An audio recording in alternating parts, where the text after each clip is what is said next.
रहमानिर्रहीम। जी तो अहबाब देखें आप, यहाँ पर मैंने ये बनाने की कोशिश की है कि ये जो खाना मैंने बनाया कि हरूफ का मिजाज आतिशी बादी आबी खाकी, ये जो आतिशी के नीचे जितने हरूफ है ये आतिशी हरूफ हुए, बादी के नीचे जितने हैं ये बादी हरूफ हुए, आबी के नीचे जितने हैं ये आबी हरूफ हुए, खाकी के नीचे जितने हैं ये खाकी हरूफ हुए।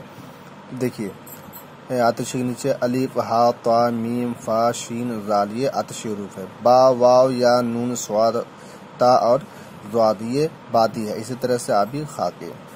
अब इसको याद करना बड़ा मुश्किल है तो इसको मैंने आसान इस तरह से कर दिया है। मैंने देखिए लिखा है अदाद हरूफ अबजद हव्वज हुत्ती कलिमन सफ़ क़रशत सख़त ज़ज़, है ना, इसको याद कर ले। नीचे मैंने वो सारे हरूफ के वो अदद भी मैंने लिख दिया है, ठीक है ना। बाज़ आपको याद होंगे, बाज़ को नहीं याद होंगे, याद करने की कोशिश करेंगे।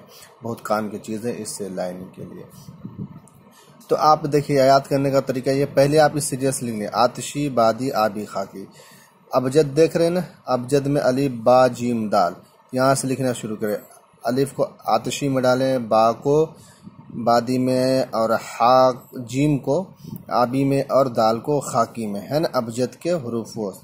ऐसे हव्वज, हव्वज के पहला हरूफ को आतिशी में डालें, फिर दूसरा को वाव को आप बादी में डालें, फिर जा को आप आबी में डालें, हुत्ती के हा को आखिरी खाकी में डाल दें। ऐसे हुत्ती के ता को आतिशी में डालें, फिर या को आप बादी में डालें। ऐसे कलेमन के काफ को आबी में डालें। ऐसे सीरियल बाय सीरियल, यानी एक हर्फ जो है वो आतिशी है, उसके बाद वाले बादी है, फिर उसके बाद वाला आबी है, उसके बाद वाला खाकी है, फिर पहला हरूफ जो है आतिशी है, फिर बादी है, फिर ये जा आबी है। ऐसे ये हा जो है खाकी है, फिर ता जो है आतिशी है। ऐसे चार चार हरूफ लेकर आप समझ लें। इस तरीके से आपको सीरियल बाय सीरियल याद हो जाएंगे। अलिफ से लेकर गैन तक है। देखिए अब जद यहाँ तक, हव्वज होती यहाँ तक, कलेमन यहाँ तक, साफस यहाँ तक हो गया, साफस है ना।